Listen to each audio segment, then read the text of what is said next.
Nah, ini harus hati-hati. Dan ini cukup banyak bahasan tentang masalah bagaimana pemimpin yang adil dapat naungan Allah di hari kiamat. Tidak ada naungan kecuali naungan Allah. Sebagaimana hadits 7 orang yang akan dapat naungan Allah, tidak ada naungan kecuali naungan Allah. Lagi panas teriknya di mahsyar. Yang pertama adalah al-imamul adil, pemimpin yang adil. Ya. Sebaliknya diancam. Yang kata Nabi SAW, ya Allah, siapapun yang menaungi umatku dalam urusan mereka, kemudian dia berbuat baik, maka mudahkan urusan. Dan kalau dia berkhianat, maka persulitlah dia. Jadi memang bisa menjadi ajang pahala yang besar kalau dia betul-betul menjadikan justru jabatan itu sebagai tugas amanah, maka Allah akan berikan dia balasan. Dan kalau dia khianati, maka akan jadi masalah buat dia. Dari Aisyah anha bahwasanya Rasulullah SAW bersabda, ya Allah, siapapun yang menguasai salah satu urusan umatku, mesti jadi pemimpin, amanahkan sesuatu, lalu ia menyusahkan mereka, menipu mereka, maka berilah kesusahan kepadanya. Hadis ini diriwayatkan Imam Muslim.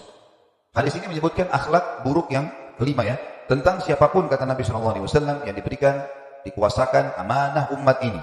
Amanah umat banyak, apa saja gitu.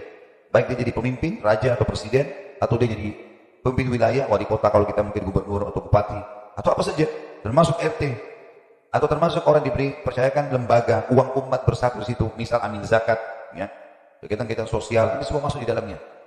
Siapapun yang menyusahkan di sini, sengaja mencari masalah, dana itu disalahgunakan, atau tidak dijalankan pada tempatnya, tanpa menyampaikan kepada pemilik dana, misalnya ada dana dimasukkan, dana sosial masuk untuk masjid di lokasi A misalnya, kemudian kita melihat sebagai pengelola yayasan, ada masjid yang lebih perlu, bahasakan kepada penyumbang, mau enggak kalau ini dipindahkan dari masjid A ke masjid B, karena ini lebih penting, ini buktinya misalnya.